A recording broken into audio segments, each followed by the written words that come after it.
Yeah, our culture stigmatizes self-care, seeking help, or having a faith life. Like what people think is dorky or nerdy or whatever. And that's a problem in our professions, the first responders and the veterans.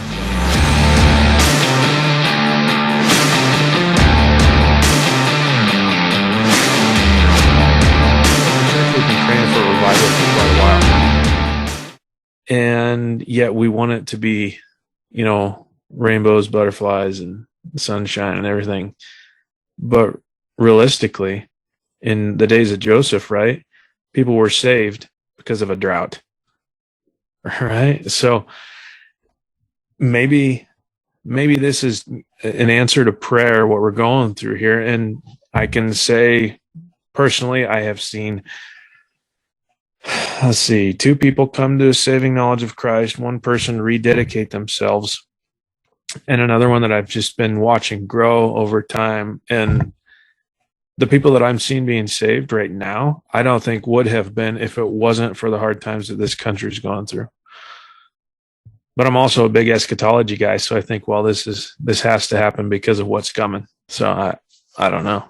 Well, Mike mentioned, the Jesus movement, right? Calvary Chapel's coming out of a need. And I remember I've mentioned it in other podcasts before, talking to my father who came to salvation, his walk with the Lord, with Jesus Christ in his life in high school back during the, 60s. And, it was all about love and sex and drugs and everything else you could do. And that was what they were looking and living for. And he met Christ and realized that Christ was everything he needed, right? And the fulfillment that he was looking for in all these other things that the world offered him were leaving him empty and dry. And so it was at that moment of despair and emptiness that he found Christ, that filled his life and gave him purpose and gave him, a look forward.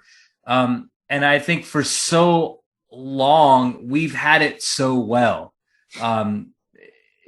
be it as a nation and as a people, and now we're realizing we're not. I truly believe there's bigger things behind the whole forcing the vaccination on cops and forcing the vaccination on our first responders. If we get them out of the way, then chaos can arise and we have no way to prevent it from happening, right? I mean, if we remove the very people that are the protectors from the evil, then evil has its full reign. And so I think there's, I saw it a little bit in Colorado. They were talking about defund the police and they were going to remove SROs out of the school, and, defund police didn't take off in a lot of the communities because they were like, no, we love the police. We want the police there. If you take them, defunding them is going to take away their training, and then they're not going to be able to do the job that we're having. And that's why we're at the problems that we're having, right? Because a lack of training. So, well, training costs money. So let's train the officers correctly. Let's train the people correctly. Let's get them what they need. Well, that costs money. So what's one other way to defund the police? Well, let's take away their powers. Let's take away the other things. And now if we force them to get a vaccine, well, hey, there's going to be a lot.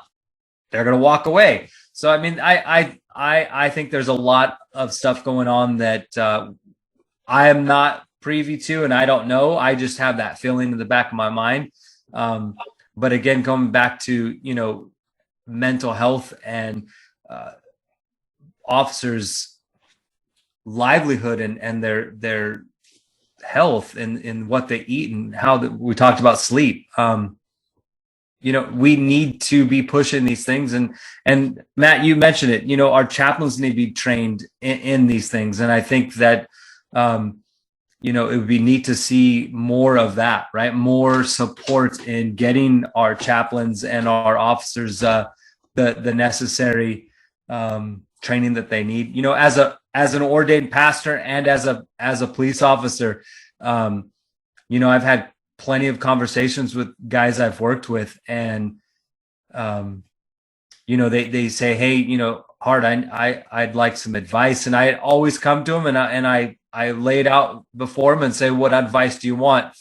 Police officer Hart's advice or Pastor Hart's, right? Because I'll give you advice, but which one do you want? And I let them choose. And, more than none, I want Pastor Hart's advice. Okay. And so here's the foundation upon which I'm giving you advice from, and it's the Word of God. So you can be angry with me, or we can work through it, but this is the foundation. I think that's so necessary. And I've just found being in the trenches with them gives them a little bit more respect and a little more trust in the words that you bring. And have you seen that being true for you as a chaplain? Being involved and being with them, has that given you more opportunities to share with them, or has it hindered?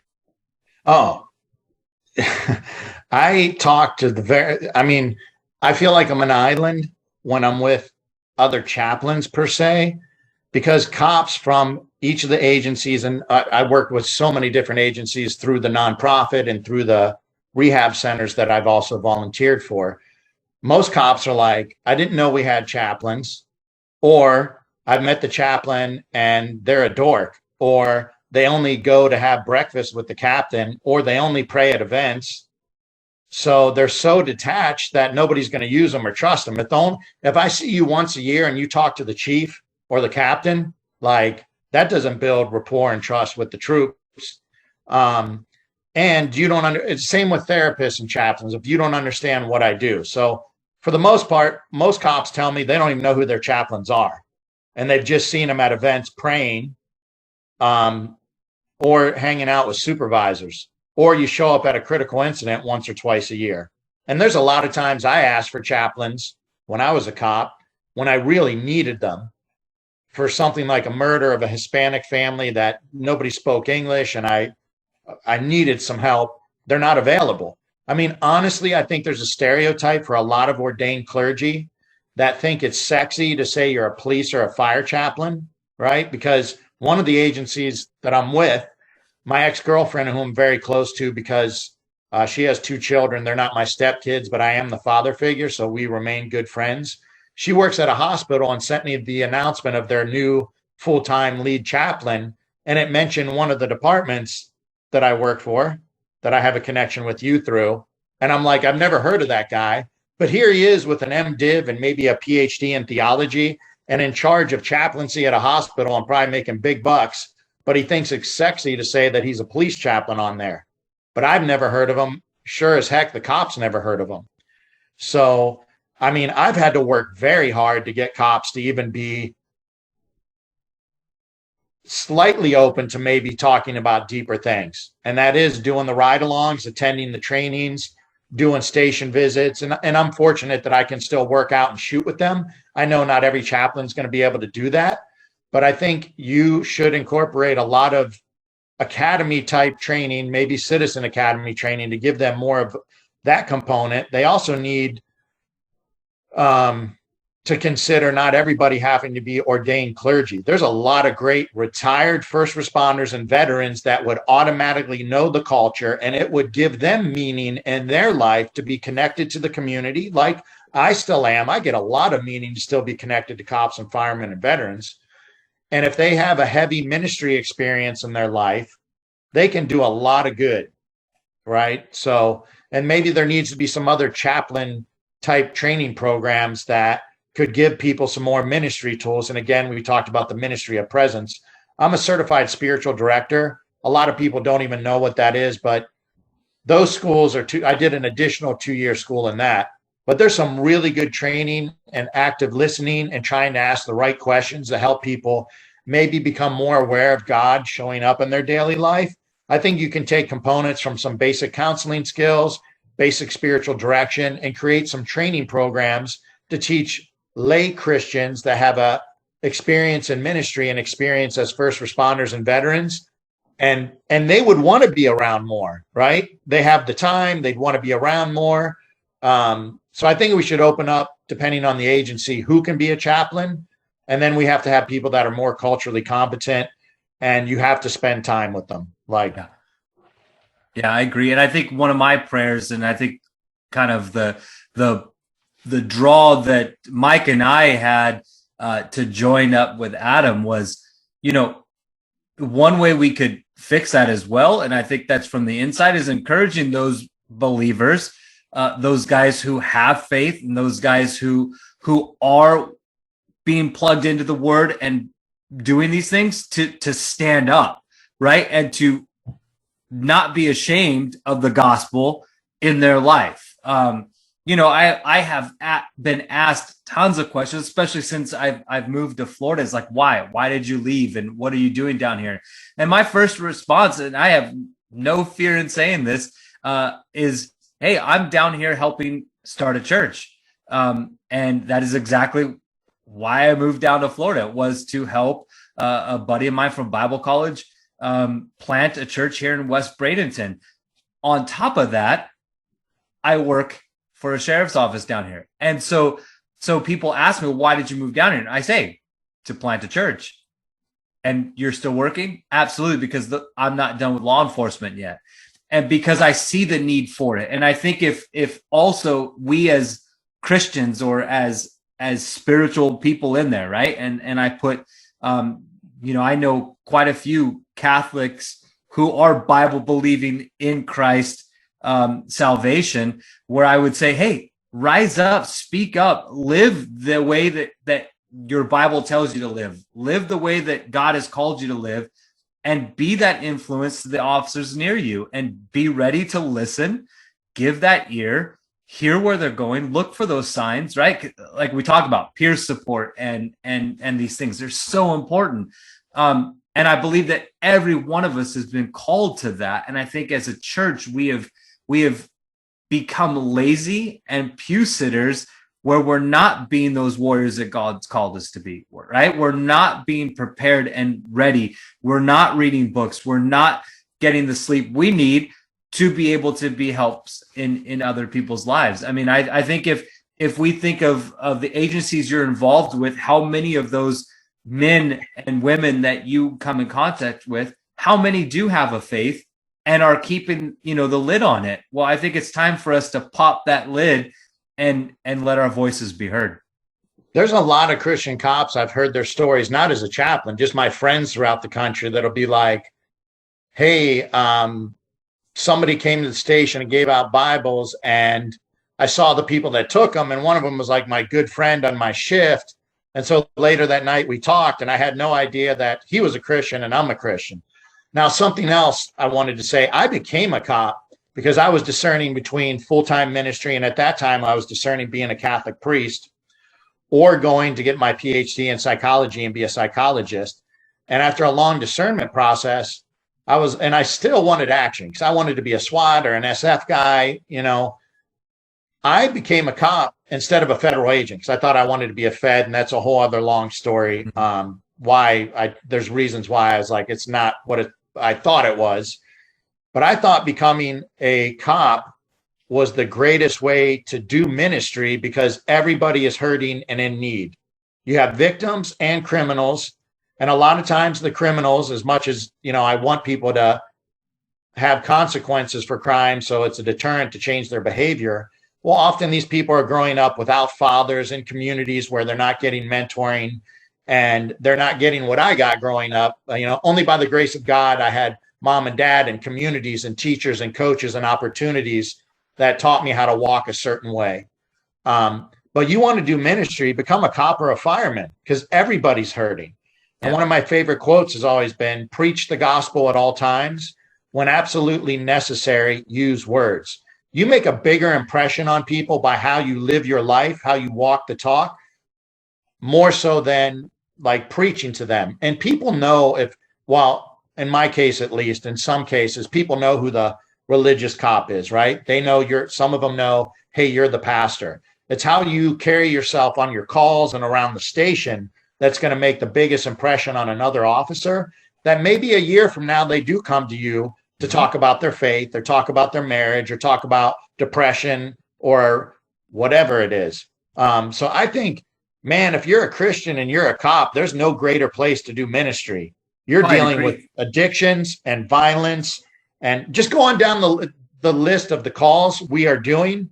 These are hurting people that need love and respect and to be listened to and not feel like they're being judged. And I don't care if it's a 5 or a 10-minute call. You give somebody an attentive ear and they know you're paying attention, whether it's a victim or a criminal, you're driving to jail.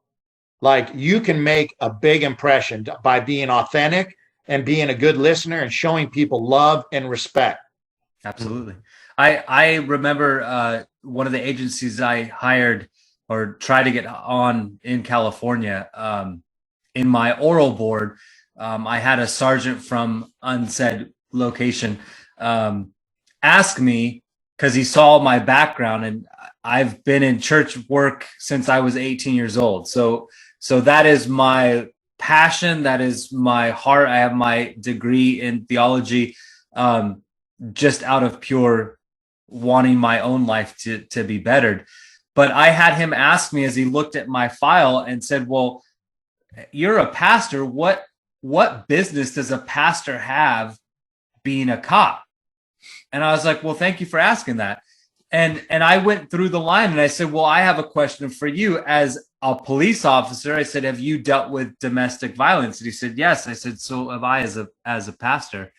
And he says, and I asked him, I said, so, okay, next, as a police officer, you've dealt with child abuse. And he said, yes. And I said, well, so have I as a pastor. And we went down the line, deaths. Yep.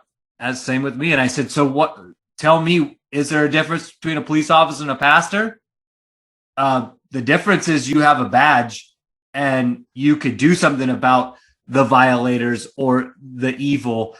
As a pastor, I have to call the cops, right? I have to bring these in, but I am still there for my victims and still there for the one hurting and still there also for the evil that is gone forth, because ultimately they can also be restored. And so I totally agree with that. That's the mindset that I want, believers in this line of work, in first responder work, to realize we are you might be the very last person to see someone when they take their last breath. And how are you going to handle that? And how are you going to be able to comfort someone at that moment if you yourself haven't been comforted by God who created us? And to be able to be in that platform, that's why I said I wasn't done with law enforcement. I don't think God was yet done with me in this profession. And I'll continue to do it as he calls me to do it. And that's the encouragement, right? That we have men like you who are willing to step in and to encourage us to be better ourselves and to, be ready, but also for the believers in this line of work, step up and be ready, listen and do well to prove yourself ready for the work of the ministry, because that's what we're in. Yeah, well, the hard rock band, 1,000-Foot Crutch said light shines brighter in the dark. So there you go. But just to switch gears here for just a minute, or I guess kind of go back to where we were, Matt. What do you do for yourself for your own wellness? Because in my experience with some of my friends, chaplains have as much and probably more trauma than the officers they serve. I don't know about that. I hear a lot of stuff depending on who I'm listening to. I hear deep, dark stuff, but definitely this is for every one of us. As much as you serve, you have to have self-care and you have to fill your well up, or you can't give anybody a drink, right? And this is a problem with anybody in a helping profession. This is the medical profession. This is therapists. This is cops. This is firemen. You have to have self-care and you have to do things for self-growth all the time. So, I mean, me personally, like, I've had a lifestyle, like, I eat really strict compared to most people. I've always had a lifestyle that has a lot of fitness and exercise. I used to do, before COVID, yoga and martial arts and different meditation groups and different contemplative prayer groups. And I'll be totally honest, COVID is made, especially LA, cut off all my fellowship. Churches shut down, yoga shut down. Thank God. For the longest time, I was at a gym that trained professional athletes because I used to be a coach and do the sports psych. And we snuck in and I got to train all through it. And it just recently shut down. But then I started training at the police departments. I used to go to counseling every week and do an hour of neurofeedback. So an hour of counseling, an hour of meditation and neurofeedback where they're measuring your brain waves. But that got shut down with COVID. And I did continue counseling for a while over Zoom, but I got sick of it. I also used to regularly be in different, like, I'm done with LMU. That's where I got my master's in theology. I did an additional 2-year spiritual direction school, but like I did another year-long certificate through LMU that I was one full Saturday a month where you had reading and homework, and then you went and listened to a spiritual author and then had small group. That went to Zoom and had to finish on Zoom that year. And then the courses have been shut down. But I try to continually sign up for educational things. I read a lot. I do at least like a half hour of silent prayer in the morning. And then I try to do, and I consider there's different ways of praying and meditating, but like meditation, journaling, therapy, the thing I called spiritual direction. I also used to go get to bother my favorite professor at LMU, who was my spiritual director. Even when I graduated, every Monday night, I'd go to his office hours. That ended when they went to online too, because he lives like 2 hours away. But having mentors, elders, having fellowship and community, for me, the nutrition, the exercise, the reading, and, an acronym popped in my head. There's an acronym from my favorite professor called PEPS, and it's prayer, exercise, play, study. And try to balance your life with prayer. And you can broadly define prayer as things that remind you of the presence of God or help you experience the gifts of the Spirit. Because a lot of times people think prayer is limited to, right? If I'm Catholic, it's the memorized prayers. If I'm evangelical, what's the 5 things? Like praise, petitions. Like we think a lot of times we get stuck in our heads and think that's the only thing prayer can be. So let's broaden our horizons about what spending time in the presence of God. Exercise is taking care of your physical body. Play, getting in touch with your inner child, being able to laugh and not take yourself so seriously. And I can have a problem with that sometimes. I'm like ultra alpha, want to be perfect at different things. So I love animals and children. And in my neighborhood, they call me the dog whisperer. There's all these little tiny dogs that I give massages to every day, and people knock on my door. I go to my ex-girlfriend's house and the dog snuggles up with me and I forget about everything, And so play, stay in touch with your inner child, and study. Do something intellectually to keep growing. So prayer, exercise, play, study. That's a quick way to think about how can I balance my day or my week and devote a little bit to each of those things. So we can keep feeding ourselves, so we can either just listening to other people's trauma or heartache, or whatever you're doing when you're serving other people takes energy. And we can't be as authentic if we're just grinding. And we do this as cops and we do this as men, where we think self-care is not selfish. People should remember that. And also other quotes I usually throw out. If you don't heal what hurt you, you will bleed on people that did not cut you. And pain that is not transformed is transmitted. So what are you dealing with your stress? What are you doing with your pain? And that says, look back at your life and what difficult times in your life are you still holding on to that you can't let go of, that you didn't learn the lesson from that, whether it's therapy or pastoral counseling or spiritual direction or getting in small groups and working through the adversity you've experienced in your life.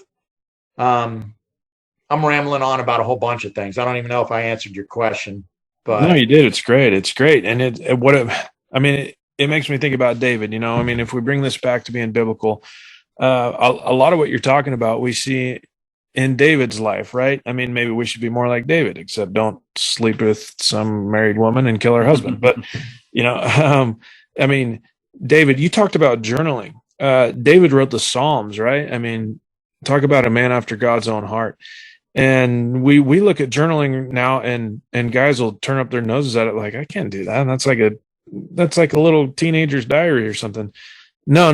That's David journaled. Okay. George Washington journaled, and talk about a friggin' man. That's a man's man right there. They just called it memoirs back then, right?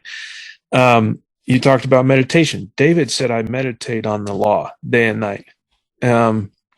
It's totally biblical. Meditation doesn't mean you have to cross your legs funny, make weird symbols with your hands and do this mantra or whatever. I mean, there's nothing wrong with a mantra, but I've done the meditating. In fact, I looked it up on YouTube. This is kind of funky. I looked up Christian meditations, and there were some mornings when I was going through a hard time, I'd plug that into my ears, and I would just sit there, just silent, motionless, just kind of pay attention to my breathing, and I'd let that thing play over through my mind for 10 minutes. And a lot of what you're talking about, for some reason, and I don't know when this happened, but for some reason, at some point, it became, full power or something. It was like, you cannot do this and be a man. You have to just suffer in silence and suck it up, buttercup. And it's like, no. Where did that happen? Because generations past, they did this stuff. They just maybe didn't have a name for it or understand that that's what they were doing. So I don't. Warrior cultures, including the Spartans and the samurai, balance the yin and the yang. You do. We need our fitness, our fighting, and our shooting, and our defensive tactics, all that. But we also need to take care of our head, which is our thought life, our heart, which is our feelings and our emotions, and our bodies, and not just the physical fitness, but the recovery, the sleep, the nutrition, massage, acupuncture, sauna, cryotherapy, float tank. Yeah, our culture stigmatizes self-care, seeking help, or having a faith life. Like, what people think it's dorky or nerdy or whatever. And that's a problem in our professions, the first responders and the veterans. So it's great when I read about a Navy SEAL or a Green Beret that meditates or does yoga or I'm not a vegetarian, but he's doing a vegetarian diet. Well, good. Maybe they give somebody else permission that if a Green Beret is doing it or a SWAT guy's doing it, then I can do it. I wish just in our own ways, I hope each one of us can be, hey, you don't have to be the preachy cop. And a lot of times that turns people off, and people that may have been previously traumatized by organized religion, or somebody telling you shouldn't have PTSD because if you just did an altar call and went to church on Sunday, then seeing the dead kid would never bother you. That's not true either. But be a man of faith without having to be preachy, but be the cop that's proactive and makes good arrests and respects people in the station and doesn't gossip and hits the gym, whether you're a bodybuilder, power lifter, CrossFit, Olympic lifting, whatever it is. Be a strong man, but show that you can have a faith life and also have an emotional life and be vulnerable. Like, be on a call instead of saying, suck it up. Like, when you see a car accident and a couple family members die, it's okay to go back in the locker room or when you're turning in paper and be like, that sucks. That broke my heart. That reminds me of my family. Mm-hmm. Right? Instead of, suck it up, man. If you can't take this ain't for you. Then you're not being a human. You're not being real. When you're saying the things you see as a cop or a firefighter or what our men have seen in combat, you can't be emotional in the moment because you have a job to do, but you need to armor down. Myself and some colleagues that used to put on retreats, Dr. John Becknell, and some other people, we put on retreats. We call it the armor down routine. What do you do on the drive home and when you get home to get off of that adrenaline and cortisol high and do something physiologically to relax? And then how do you become more aware of your thinking and your feeling and then reflect on it? Because I'll give a generic definition of spirituality. How are you living out the values most important to you, your values and beliefs? So if you're religious, how are you living that out? How do you relate to your community? How do you relate to humanity? How do you relate to your higher power or God? And how do you find meaning in adversity and darkness? So you can reflect on your life, whether it's every night after a shift or once a week, and think back to the different encounters you've had on the job and with your family and with your friends, and be honest with yourself and accountable. And you can do this through journaling too. Am I living out the life and the values and the beliefs of my faith, or whatever the pillars I say are of my life? Am I being who I say I am, or am I the hypocrite? How am I relating to my community and humanity? Am I focusing on how we differentiate us against them? Very dualistic thinking, which is what the politicians, the media, and social media is training us to do, rather than let's look at what I have in common with everyone, right? And I know cops and firemen more than anyone. The public doesn't get this. The most compassionate people I've met are cops and firemen that work in the freaking ghetto and see the worst of humanity day in and day out. They see it more than these people voting that are virtue signaling, and they have more compassion than these people will ever understand, because they are in the trenches of life's most intense and darkest experiences. So how can you not be spiritual if you're a cop, a fireman, or a veteran? Sometimes people won't want to say I'm spiritual, but I think most of the men and women I know in these professions are, because they've seen, quote, the real of life. And we just got to keep working on destigmatizing, whether it's the faith life or mental health, or taking better care of yourself, rather than you're the badass because I only slept 3 hours last night and I had McDonald's and 3 bangs and a Black Rifle coffee. And you're the cool guy in the shift because you talk about how little you take care of yourself, or you're on your third. Why do we laugh when cops and firemen get divorces and talk about their on-the-job girlfriend? And I'm not saying judge them, right? Because these are often hurting and stressed out people that are self-medicating. So I'm not saying judge and preach them, but like, hey, dude, it's not funny. Like, what's going on, man? And do it off to the side, not in front of other people. Why are you on your third marriage at 30 years old? Or why do you need an on-the-job girlfriend? And why are we laughing at this stuff? I've seen it my whole life around first responders and veterans. People let this sarcasm and this macho stigma stuff like go by without stepping up. And I'm not saying step up and be confrontational, but just like, no, that call should have broke your heart, man. That sucked. Mm-hmm. No, you're right. A lot of those, we would call them maybe doing something stupid or something like that. A lot of that is crying for help, dude. It's showing that, man, there's something not right with me and I don't know how to deal with it. So I'm doing stupid things to try and deal with it. So, Matt, I think we're going to have you back on here again at some point, because my wife is texting me to come down and make burgers. So. And I got to go to bed. Yeah, you do. That's right. Yeah. Florida time there. So, Matt, would you do us the honor of praying us out before we kick this off? Yeah. Dear God, thank you so much for this fellowship time, man. It's really great to fellowship with other first responders and people doing chaplaincy work, and having some of the very unique winks from you with the big connection here that the crowd doesn't know about, but we do. There's some really good connections here.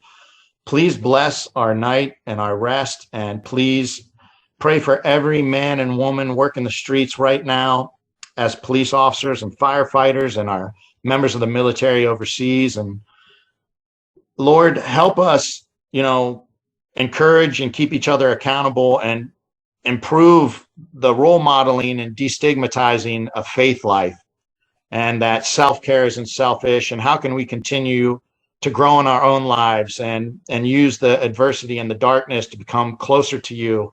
Often that stuff chips away at our ego and allows more room for you and for wisdom into our lives. So it's not that you're causing pain or that we're being punished, because we're not tithing or going to church or things like that. We often think like bad things happen to good people, and first responders are going to be exposed to trauma and evil. And I hope we can lean into it, and everybody can learn more about what's called, post-traumatic growth.